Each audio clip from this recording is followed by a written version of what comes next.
Good morning students, स्वागत है आप सभी का बायो वाला में। आज हम ह्यूमन रिप्रोडक्शन की सेकंड क्लास करेंगे। फर्स्ट क्लास में हमने बेसिक इंट्रोडक्शन पढ़ा था। अगर आपने वो वाली क्लास नहीं देखी तो जाके हमारे चैनल में इजीली देख सकते हैं आप। और आज हम शुरू करते हैं मेल रिप्रोडक्टिव सिस्टम। कल हमने बेसिक इंट्रोडक्शन पढ़ा था, आज हम पहला टॉपिक शुरू करने वाले हैं male reproductive system. Male reproductive system की मैं आपको एक एक चीज़ अच्छी तरह बिल्कुल ब्रेन में सेट करवा दूंगा। जब आप पूरी क्लास कर लेंगे तो हर चीज़ आपके ब्रेन में सेट हो जाएगी, बिल्कुल एकदम सब कुछ आपको आता होगा। तो आइए शुरू करते हैं हमारी क्लास। हम शुरू करते हैं male reproductive system. Male reproductive system की लोकेशन पढ़ते हैं। सबसे पहले मेल रिप्रोडक्टिव सिस्टम पाया जाता है पेल्विक रीजन में। इस रीजन को, जैसे ये पेनिस है, स्क्रोटम है, इस रीजन जो होता है इस रीजन को कहते हैं पेल्विक रीजन, जहाँ पे सब मेल रिप्रोडक्टिव सिस्टम पाए जाते हैं। इस रीजन को पेल्विक रीजन कहते हैं। अब it includes a pair of testis along with accessory ducts, glands and external genitalia. तो इसमें मेल रिप्रोडक्टिव सिस्टम में पेयर ऑफ टेस्टिस होती हैं, एसेसरी डक्ट्स होते हैं, और ग्लैंड्स और एक्सटर्नल जेनिटेलिया, ये चार चीज़ें इसमें होती हैं। इन चारों चीज़ों के बारे में हम अब पढ़ेंगे डिटेल में कि क्या क्या इनके फंक्शन होते हैं, क्या क्या करती हैं ये। तो आइए सबसे पहले हम पढ़ते हैं टेस्टिस के बारे में। टेस्टिस जो होती है ना, ये testis are situated outside the abdominal cavity within a pouch called scrotum. जो टेस्टिस होती हैं, ये जो एरिया होता है, ये तो हेड कहते हैं हम अपने सिर वाले एरिया को, छाती वाले एरिया को इसे थॉरक्स कहते हैं, और उससे नीचे वाले को, पेट वाले, इसे कहते हैं एब्डोमिन। तो ये जो टेस्टिस पाई जाते हैं ये एब्डोमिनल कैविटी के बाहर पाई जाती हैं। तो testis are situated outside the abdominal cavity within a pouch called scrotum. जो टेस्टिस हैं एब्डोमिनल कैविटी के बाहर पाई जाती हैं, इस पाउच के अंदर। इस पाउच को कहते हैं हम स्क्रोटम। इस पाउच को कहते हैं स्क्रोटम, SC। इस पूरे पाउच को हम कहते हैं स्क्रोटम। जैसे कि आपने देखा है कि ये पूरा डायग्राम बना रखा है। इसके एक एक चीज़ क्लियर करूंगा। इसमें जैसे कि ये पेनिस है, आप सबको पता है ये पेनिस है, ये है स्क्रोटम। ये स्क्रोटम के अंदर जो है ये टेस्टिस हैं। हम मेनली इन्हें पढ़ेंगे अब, टेस्टिस को। टेस्टिस। तो चलिए अब हम पढ़ते हैं टेस्टिस के बारे में अच्छी तरह। ये बाकी जो इसके पॉइंट्स हैं मैं आगे अभी आपको क्लियर कर दूंगा सारे। तो स्क्रोटम, अब हमने कहा था कि स्क्रोटम एब्डोमिनल कैविटी के बाहर पाया जाता है। अब ऐसा क्यों होता है कि स्क्रोटम एब्डोमिनल कैविटी के बाहर पाया जाता है, आइए जानते हैं इसके बारे में अच्छी तरह। तो scrotum helps in maintaining the low temperature of the testis to 25 degree Celsius than the internal body, lower than the internal body temperature necessary for spermatogenesis। तो जो स्क्रोटम है, ये टेस्टिस है, ये एब्डोमिनल कैविटी के बाहर क्यों पाई जाती है? क्योंकि स्पर्म जो बनते हैं, स्पर्म बनने के लिए ना, तो जो स्पर्म बनते हैं, स्पर्म बनने के लिए टेस्टिस को लोअर टेम्परेचर चाहिए। लो टेम्परेचर में स्पर्म बनते हैं, तो बॉडी का टेम्परेचर थोड़ा हाई होता है, तो थोड़ा टेम्परेचर कम हो जाए, इस वजह से टेस्टिस बाहर निकल जाती हैं। स्क्रोटम टेस्टिस जो बाहर हो जाती हैं बॉडी से, उसकी वजह से स्पर्म अच्छी तरह बन सकते हैं। तो बॉडी के टेम्परेचर से 2 से 2.5 डिग्री सेल्सियस तक अपना टेम्परेचर कम कर लेती हैं ताकि स्पर्म अच्छे से बन सकें। तो इसलिए टेस्टिस, स्क्रोटम है, वो बाहर आ जाता है बॉडी से।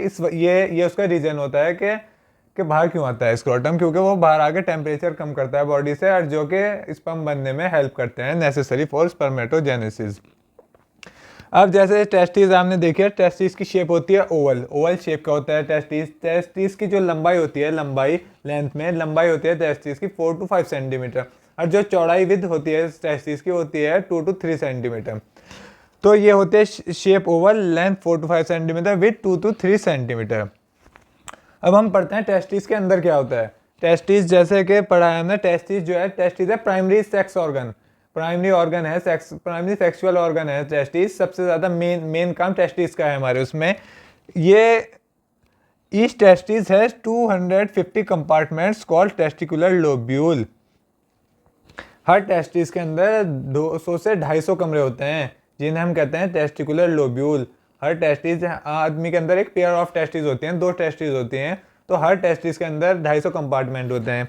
इसका मतलब दोनों टेस्टिस में मिला के होते हैं 500 कंपार्टमेंट, मतलब 500 कमरे होते हैं छोटे छोटे, उन्हें हम कंपार्टमेंट कहते हैं, जो कि हेल्प करते हैं आगे उसमें स्पर्म बनने में। देखो जैसे कि इस टेस्टिस है 250 कंपार्टमेंट्स कॉल्ड टेस्टिकुलर लोब्यूल, उन्हें कहते हैं टेस्टिकुलर लोब्यूल्स। उनका नाम है, ये याद कर लेना, टेस्टिकुलर लोब्यूल्स। तो each lobule contain 1 to 3 highly coiled seminiferous tubule in which sperms are produced. सबसे पहले हमने टेस्टिस के बारे में पढ़ा कि टेस्टिस एब्डोमिनल कैविटी के बाहर पाई जाती हैं। क्यों पाई जाती हैं? क्योंकि स्पर्म कम करना है उन्हें बॉडी से टेम्परेचर से 2 to 2.5 degree Celsius, 2 to 2.5 degree Celsius lower than the body temperature. उसके बाद उसकी शेप होती है ओवल, लेंथ इतनी, विद इतनी, और हर टेस्टिस, उस टेस्टिस के अंदर 250 कंपार्टमेंट होते हैं, 250 छोटे छोटे कमरे। हर कमरे में 1 से 3 तक छोटी छोटी कॉइल्ड सेमिनिफेरस ट्यूब्यूल्स कहते हैं उन्हें, वो पाई जाती हैं। वो सेमिनिफेरस ट्यूब्यूल्स हमारे स्पर्म बनाती हैं, स्पर्म बनने में हमारी हेल्प करती हैं। तो हर टेस्टिस में 250 कमरे हो गए, हर कमरे में 1 से लेकर 3 तक सेमिनिफेरस ट्यूब्यूल्स होंगी। जैसे each lobule contain 1 to 3 highly coiled seminiferous, मतलब बहुत ज़्यादा हाईली कॉइल्ड, बहुत ज़्यादा घूमी हुई seminiferous tubule in which sperms are produced. तो जैसे कि ये मैंने आपको पढ़ाया, इतना आपको अब तक उम्मीद है समझ में आ गया होगा। एक बार और जल्दी से बता देता हूँ। Male reproductive system, location pelvic region है उसकी, उसमें एक pair of testis, accessory ducts, glands और एक्सटर्नल जेनिटेलिया होता है। Testis outside the abdominal cavity situated होती है, जो कि इसलिए क्योंकि बॉडी का टेम्परेचर से 2 to 2.5 डिग्री कम करना बॉडी के टेम्परेचर से नेसेसरी फॉर स्पर्मेटोजेनेसिस, जो स्पर्म बनाने के लिए नेसेसरी हैं, उसके बिना स्पर्म नहीं बनते। शेप ओवल है इसकी, टेस्टिस की लेंथ है 4 to 5 सेंटीमीटर, विद है 2 to 3 सेंटीमीटर। इस टेस्टिस, हर टेस्टिस के अंदर 250 कमरे हैं, दोनों टेस्टिस में मिला के 500 कंपार्टमेंट्स हैं। तो हर कंपार्टमेंट में 1 to 3 highly coiled seminiferous tubule पाई जाती हैं। अब सेमिनिफेरस ट्यूब्यूल आगे स्पर्म कैसे बनाती हैं वो अब हम पढ़ते हैं। अब हम पढ़ेंगे कि सेमिनिफेरस ट्यूब्यूल्स के अंदर क्या होता है। तो each seminiferous tubule is lined on its inside by 2 types of cell called male germ cell, उसे हम कहते हैं स्पर्मेटोगोनिया एंड सर्टोली सेल्स। तो ये लिखा हुआ है कि हर सेमिनिफेरस ट्यूब्यूल्स, हमने पढ़ाया था हर टेस्टिस में 250 compartment, her compartment 1 to 3 highly coiled seminiferous tubules. अब हर सेमिनिफेरस ट्यूब्यूल्स लिखा है कि each seminiferous tubules is lined, मतलब हर सेमिनिफेरस ट्यूब्यूल्स की सतह पे मतलब 2 टाइप्स ऑफ सेल्स हैं। एक हुआ है मेल जर्म सेल्स और दूसरा Sertoli cells. Male germ sales का दूसरा नाम है स्पर्मेटोगोनिया, मेल जर्म सेल को हम स्पर्मेटोगोनिया भी कहते हैं। अब हम देखते हैं मेल जर्म सेल और सर्टोली सेल क्या काम करते हैं। Male germ cell divide and finally form sperm, while Sertoli cell provide nutrition to the germ cell. तो मेल जर्म सेल्स डिवाइड होते हैं और डिवाइड होकर वो लास्ट में स्पर्म बनाते हैं, और जो सर्टोली सेल्स होते हैं वो स्पर्म्स को या मेल जर्म सेल्स को न्यूट्रिशन प्रोवाइड करते हैं ताकि वो स्पर्म बना सकें। तो एक बार दोबारा बताता हूँ। हर सेमिनिफेरस ट्यूब्यूल्स के अंदर 2 टाइप के सेल होते हैं, मेल जर्म सेल, दूसरा Sertoli cell. Male germ cell divide होकर फाइनली स्पर्म बनाता है, सर्टोली सेल्स उसे खाना पहुँचाते हैं, न्यूट्रिशन मेल जर्म सेल को, ताकि वो स्पर्म बना सके। अब चलिए हम आगे चलते हैं। The region outside the seminiferous tubules called interstitial cells। जो सेमिनिफेरस ट्यूब्यूल्स के बाद टेस्टिस के अंदर 250 कमरे होते हैं, हर कमरे में 3 सेमिनिफेरस ट्यूब्यूल्स होते हैं। उन जो 3 सेमिनिफेरस ट्यूब्यूल्स के अलावा उस टेस्टिकुलर लोब्यूल, उस कमरे में जो बाकी बचा हुआ स्पेस है, तो उसे कहते हैं इंटरस्टिशियल स्पेस।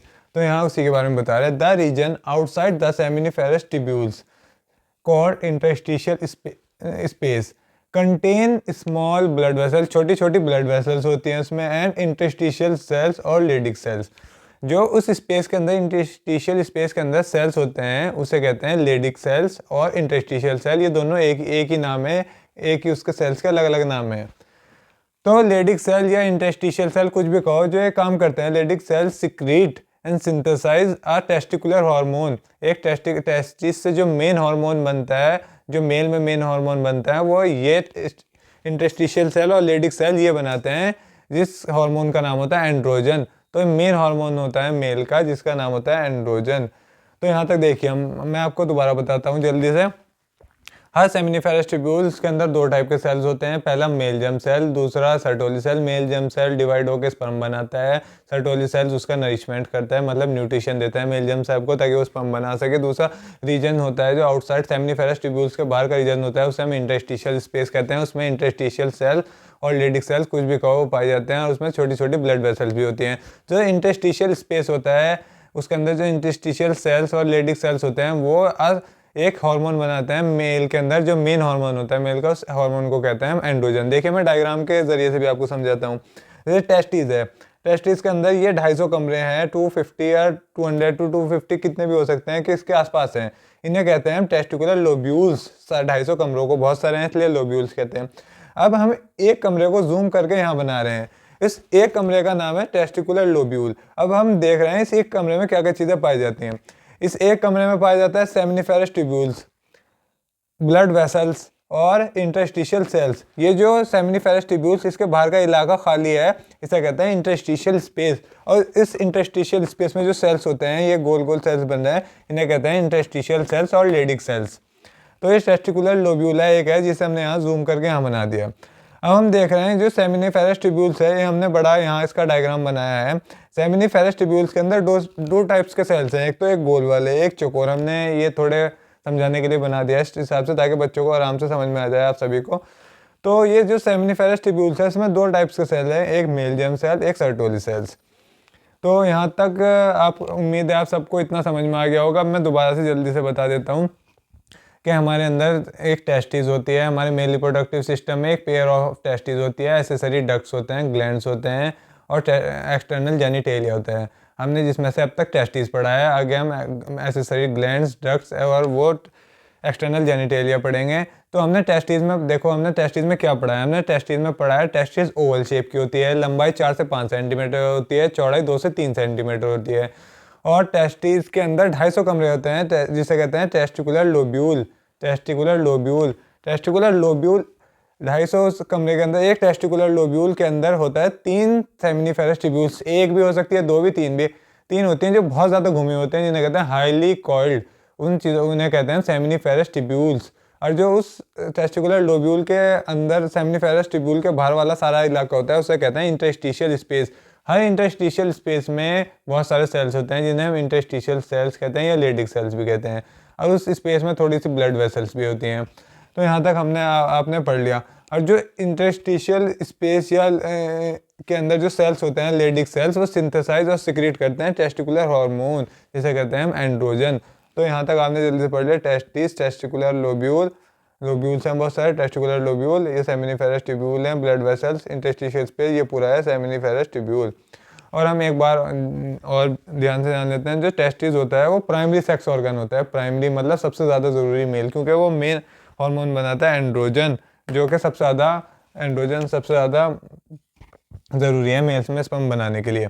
तो ये हमने कंप्लीट कर लिया टेस्टिस। उम्मीद है पूरा का पूरा टेस्टिस आपके दिमाग में छप गया होगा। पढ़ लिया। मैं एक बार आपको जल्दी से दोबारा रिवाइज करवा देता हूँ। सबसे पहले हमने पढ़ा है कि मेल रिप्रोडक्टिव सिस्टम में सबसे पहले हमने पढ़ा है इसमें चार चीज़ें होती हैं। सबसे पहले testis, pair of testis, accessory glands, ducts और एक्सटर्नल जेनिटेलिया। ये 4 चीज़ों में से हमने टेस्टिस अभी पढ़ा है।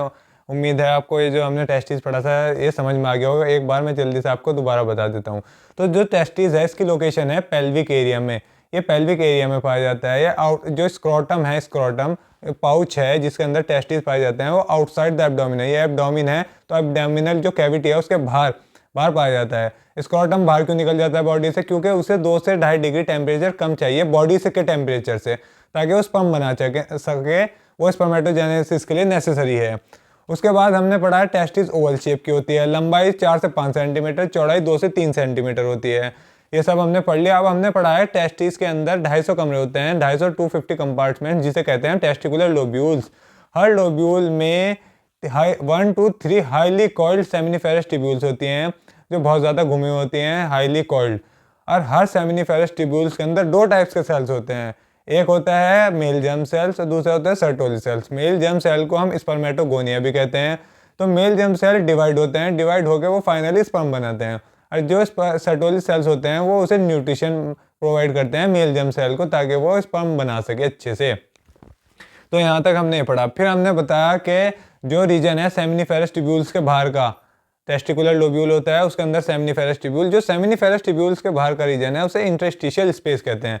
उसके अंदर छोटी छोटी ब्लड वेसल्स और इंटरस्टिशियल सेल्स पाए जाते हैं। इंटरस्टिशियल सेल्स को और दूसरा नाम भी है लेडिक सेल, जिसे हम लेडिक सेल भी कहते हैं। तो लेडिक सेल क्या काम करते हैं? मेल का मेन हार्मोन बनाते हैं वो, जिसका नाम है androgen. Testes Leydig cell secrete and synthesize testicular hormone called androgen. और हमने जल्दी से पढ़ा है टेस्टिस है, इसमें 250 कंपार्टमेंट्स हैं। ये टेस्टिकुलर लोब्यूल हमने जूम करके बना दिया। इसके अंदर हमने बताया seminiferous tubule, blood vessel, interstitial space, ये सब कुछ बता दिया। हमने बता दिया सर्टोली सेल्स में 2 टाइप के सेल में, male germ cell and Sertoli cells. तो यहाँ से देखिए आपको कुछ भी नहीं बचा, तो सब कुछ आपको ज़्यादातर मैंने सब कुछ पढ़ा दिया है। ये डायग्राम था, ये डायग्राम में मैंने आपको एक बार और बता दूँ जो हम आगे पढ़ेंगे। ये डायग्राम में ये है पेनिस, पेनिस के बाद ये जो ये डक्ट आ रही है, ये इसे कहते हैं यूरेथ्रा, ये जाके यूरिनरी ब्लैडर, और ये इसके टेस्टिस से एक वास्ट डिफरेंस, एक नस जा रही हैं जो यहाँ से कनेक्ट हो रही हैं, इससे यूरिनरी ब्लैडर और इससे कनेक्ट हो रही हैं। तो ये कनेक्शन दोनों यहाँ से खुला है यूरेथ्रा, ये कॉमन ओपनिंग है, ये इससे यूरिन भी पास होता है और स्पर्म्स भी इससे पास होते हैं, पूरा सीमन। तो यहाँ देखिए ये ग्लैंस पेनिस है, जो पेनिस के भारी सबसे भारी मोटा हिस्सा होता है, इसे ग्लैंस पेनिस कहते हैं। इसके ऊपर जो खाल होती है उसे कहते हैं फोर स्किन। तो ये, और जो मैंने आपको बताया था कि ग्लैंड्स होते हैं, 3 टाइप्स के ग्लैंड होते हैं। पहला प्रोस्टेट ग्लैंड, ये सिंगल होता है, ये पेयर में नहीं होता। दूसरे होते हैं सेमिनल वेसाइकल, ये 2 होते हैं, पेयर में होते हैं। और तीसरे, ये मैं मेंशन करना भूल गया, यहाँ छोटा सा बन रहा है, ये आपको दिख रहा होगा, इसे कहते हैं बल्बो यूरेथ्रल ग्लैंड। ये तीनों ग्लैंड मेल में किस तरह हेल्प करते हैं, ये अब हम नेक्स्ट क्लास में पढ़ेंगे। मैं आपको अच्छे से समझा के बता दूंगा। ये यूरिनरी ब्लैडर है, ये जो नस जारी डक्ट जारी इससे टेस्टिस होती हुई, इसे वास्ट डिफरेंस कहते हैं। और वास्ट डिफरेंस और सेमिनल वेसाइकल से जो दोनों की डक्ट मिलके एक कॉमन डक्ट बनाती हैं, जिसे कहते हैं इजैकुलेटरी डक्ट, जिसमें से सीमन बाहर आता है।